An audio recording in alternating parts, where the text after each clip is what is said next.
Hey friends, Jessica here with Creators Couture. We are making another fast and easy digital background using my multicolor Photoshop brushes, and in this case, some of my special layer styles to make this really cool amethyst and gold digital background. So let's get into it. I've got one example here and one example here, and I just used 3 brush strokes, and it just created this really cool, I used my marble brushes and amethyst and gold layer styles, and I just love how it turned out with just a few brush strokes. Just something nice for your social media backgrounds, and it can be so easy. So let me just delete these layers here and get going. So first of all, I'm starting off with I already put the layer style on my layer, and this is an amethyst layer style that I hand illustrated. So cool. And I am using marble brush number 8.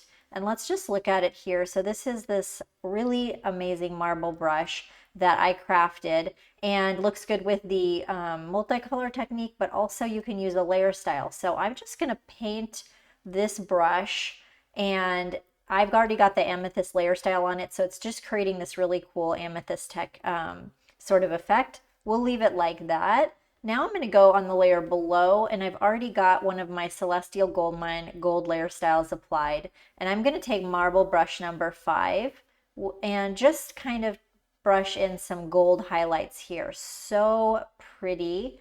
I love how that looks. And then underneath it, I'm going to make another layer, and I'm using my marble brush number 2. And this time I am using a color palette from my Jewels. So I'm using the multicolor technique, not a layer style. And I'm using this amethyst color palette here. And this just adds like this smoky look here. And look at that going there. I mean, she's beautiful. It's so dreamy, so soft, so amethyst. And you guys can download, everybody can download the background for free on my website. And for my members, I'll put the full PSD file in your subscriber area. So check that out, and don't be sleeping on all these Photoshop features.